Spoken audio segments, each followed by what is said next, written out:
दोस्तों, हम हर हफ्ते बड़ी मेहनत से आपके लिए एक दिल दहला देने वाली एनिमेटेड हॉरर स्टोरी बनाते हैं। कहानियां एंजॉय कर रहे हैं तो हमारे चैनल को सब्सक्राइब कीजिए और हमारी लेटेस्ट वीडियोस की नोटिफिकेशन के लिए बेल आइकन दबाना मत भूलना।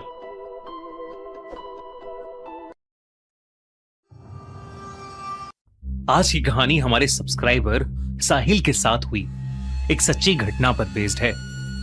जब कोई लोरी गा के सुलाता था तो हमें बचपन में कितना अच्छा लगता था ना, पर यही लोरी अब मेरा सबसे डरावना ख्वाब है। हमेशा से नहीं, बस पिछले 1 महीने से। मेरा नाम साहिल है और मैं 25 साल का हूं। दरअसल पिछले महीने ऑफिस से छुट्टी लेकर मैं और मेरे 3 दोस्त चिराग, अरुण और समय मनाली गए थे। हमारा ऐसे अचानक छुट्टी लेना इत्तेफाक नहीं था। अभी कुछ 3-4 महीने पहले समय के छोटे भाई की मौत उसके स्कूल की ट्रिप पे किसी गाड़ी से टकराने की वजह से हो गई थी और तब से हर पार्टी की जान होने वाला, सबको हंसाने वाला समय सहम गया था। तो उसको और हमें पुराने समय की याद दिलाने की कोशिश में हम निकल पड़े मनाली की ओर। सब कुछ अच्छा जा रहा था। हम मनाली पहुंचकर बहुत सी जगहें घूमे और फिर तीसरे दिन हम अपनी गाड़ी लेकर खूबसूरत रोहतांग पास जाने के लिए होटल से निकल रहे थे, जब हमारे होटल के रिसेप्शनिस्ट ने हमसे कहा कि सर, आप कोशिश करना कि रोहतांग से 6 बजे से पहले वापस आ जाओ। जब हमने उससे इसका कारण पूछा तो उसने कहा कि रोहतांग का मतलब होता है वैली ऑफ डेथ, यानी लाशों का ढेर। उसने कहा कि यहाँ के लोकल लोग भी 6 बजे अपने घर के दरवाजे बंद करके अंदर चले जाते हैं, क्योंकि ऐसा कहा जाता है कि यहां कई 100 साल पहले जो भी रात में रोहतांग पास पर आता था वो अगले दिन कहीं वादी में मरा हुआ पाया जाता था। यहां के अथॉरिटीज उसको ठंड या एक्सीडेंट के कारण मौत बता देते थे, लेकिन लोकल्स का मानना था कि रोहतांग में एक मायावी साया घूमता है और ये उसी का काम था। हमारी उस होटल रिसेप्शनिस्ट की बात पर हंसी निकल गई। हम सब सोच रहे थे कि कितने ज्यादा टूरिस्ट यहां आते हैं और ये एकदम बेकार की फालतू कहानी है। इसलिए हम बेपरवाह होकर मनाली से रोहतांग पास के लिए निकल गए। हंसते गाते हम अपनी मंजिल पर पहुंच ही गए, रोहतांग पास। कुछ 4-5 घंटों के ट्रैक के बाद हम चारों ने लौटने का फैसला किया, क्योंकि अंधेरा भी बहुत हो गया था और धीरे धीरे धुंध भी बढ़ती जा रही थी। रात के करीब 9-9:15 बज रहे थे। रोहतांग में टूरिस्ट तो छोड़ो, अब कोई भी नहीं दिख रहा था। हम काली अंधेरी रात में लगभग 30 किलोमीटर/आवर की स्पीड पर धीरे धीरे गाड़ी चला रहे थे, लेकिन धुंध बढ़ती ही जा रही थी, इतनी गहरी कि कुछ देर बाद ना आगे की सड़क दिख रही थी ना मोड़। एक गलती और हम खाई में गिर सकते थे। अरुण गाड़ी चला रहा था और हम फॉग लाइट्स ऑन करके धीरे धीरे आगे बढ़ रहे थे कि हमें सड़क के किनारे पर एक पत्थर दिखा जिस पर लिखा था मनाली 28 किलोमीटर्स।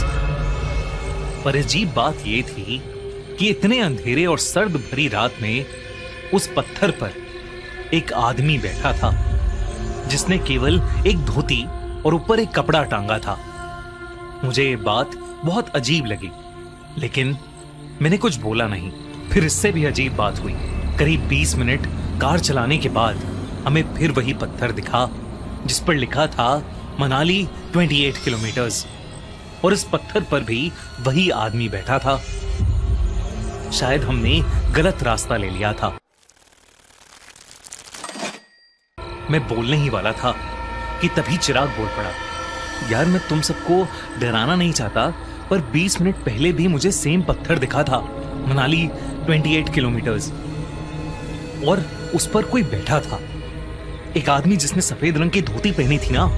मैंने उसे टोकते हुए कहा, पर उसने कहा नहीं, मुझे तो एक छोटी बच्ची दिखी थी, उसके हाथ में एक खिलौना भी था। और अरुण ने तो कुछ और ही बोला, तुम सब कैसी बातें कर रहे हो, मुझे पिछले 2 पत्थरों के पास एक घोड़ा खड़ा दिखा, काला घोड़ा जो बस हमारी गाड़ी गुजरते हुए देख रहा था। हम सबने अपनी नजर अब समय की ओर घुमाई, जैसे उससे पूछना चाहते हो कि उसे क्या दिखाई पड़ा। लेकिन वो एकदम से अजीब सा हो गया था।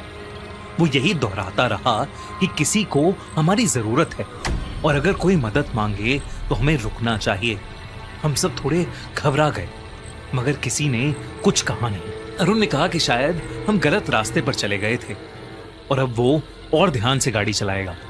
लेकिन कुछ देर बाद फिर से वो पत्थर आया। मनाली 28 किलोमीटर्स। ये तीसरी बार था कि ये पत्थर हमारे सामने आया, मगर इस बार मुझे उस पर कोई नहीं दिखा। इनफैक्ट किसी को भी इस बार उस पत्थर के आसपास कोई नहीं दिखा। रात के 11 बजने को आए थे। हम एक ऐसी माया में फंस गए थे जिससे हम बाहर नहीं निकल पा रहे थे और अब हमें उस होटल के रिसेप्शनिस्ट की बात याद आ रही थी। तभी अरुण ने गाड़ी चलाते चलाते बोला, सुनो दोस्तों, बाहर मत देखना, पर कोई हमारे साथ साथ चल रहा है, बस सामने देखते रहो। अरुण की इस बात को सुनकर हम सबके रोंगटे खड़े हो गए थे, क्योंकि हमारे आसपास कोई गाड़ी नहीं थी, लेकिन एक साया था। एक 15 साल का लड़का हमारी गाड़ी जो अब 40 किलोमीटर पर आवर की स्पीड पर चल रही थी, उसके साथ साथ बड़े आराम से चल रहा था। वो भाग नहीं रहा था, बस चल रहा था। उसके कपड़े मिट्टी से सने थे और उसके चेहरे पर कई सारी चोटें लगी हुई थी। हम सब उसे देखकर बहुत डर गए थे।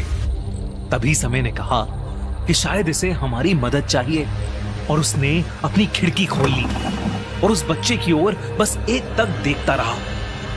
अरुण ने बहुत कोशिश की कि सेंट्रल कंट्रोल से उसकी खिड़की बंद कर दे, लेकिन वो कर ही नहीं पा रहा था। हम सबने समय का नाम चिल्लाया और समय को होश में लाने की कोशिश की और इतने में वो बच्चा पीछे रुक गया।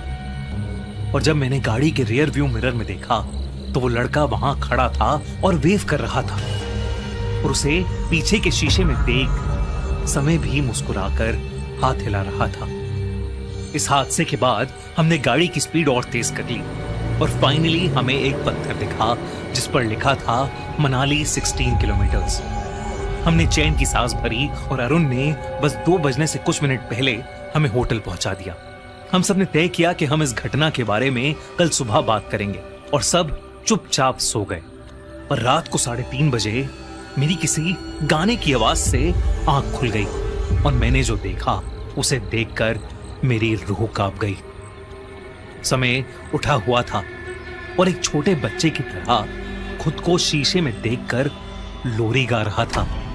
चंदा है तू, मेरा सूरज है तू मेरे आँखों का तारा है तू, चंदा है तू। मैंने अरुण और चिराग को उठाया। हम सब ने समय को पुकारा, लेकिन वो हमें अनसुना सा कर रहा था। गेट खोलो। ये नजारा हम सब के लिए बहुत खौफनाक था। शीशे में समय का चेहरा बेहद डरावना लग रहा था। लाल आंखें, गले पर कुछ निशान। ऐसा लग रहा था जैसे उसका गला कोई दोनों तरफ से दबा रहा हो और उसके चेहरे पर एक छोटी सी अजीब सी मुस्कुराहट थी और वही लोरी। किसी के अंदर समय के पास जाकर उसे छूने की हिम्मत नहीं हो रही थी। हम सब घबराते हुए धीरे धीरे कमरे से बाहर जाने लगे। हम जैसे ही निकलने लगे उसने एक बच्चे की तरह मासूम हंसी हंसते हुए कहा, अगर मैं रात को तुम्हारी खिड़की पर दस्तक दूं तो तुम खिड़की खोल के मेरी मदद करोगे ना? और ये कहते ही वो एकदम से बेहोश हो गया। हम तीनों को यह यकीन सा हो गया था कि शायद समय पर कोई बुरा साया आ गया है। सुबह होते ही हम उसे होटल वाले की बात मानकर वहीं के एक पंडित के पास लेकर गए। उस पंडित ने उसे देखते ही बता दिया कि समय के किसी अपने की हाल ही में मौत हुई है और उसकी आत्मा का ढोंग करके किसी बुरे साए ने समय को अपने वश में कर लिया है। पहले उस पंडित ने उसकी नजर उतारी और फिर झाड़ फूंक की और फिर एक पूजा की, जिसके बाद समय को बहुत सारी उल्टियां हुई और उस उल्टी में समय के अंदर से कुछ अजीब सा काला गाढ़ा लिक्विड निकला। आज समय पूरी तरह से नॉर्मल है, लेकिन मुझे हर रात उसकी लोरी के सपने आते हैं। अगर तुम लोग नए हो तो सब्सक्राइब करो, वो जो लाल वाला बटन है उसके साथ स्कैम करो या फिर महफिल जमाओ, मुझे नहीं पता, बस क्लिक हो जाना चाहिए। अब मैं भी जा रहा हूं, मुझे पार्क में स्टंट मारने जाना है।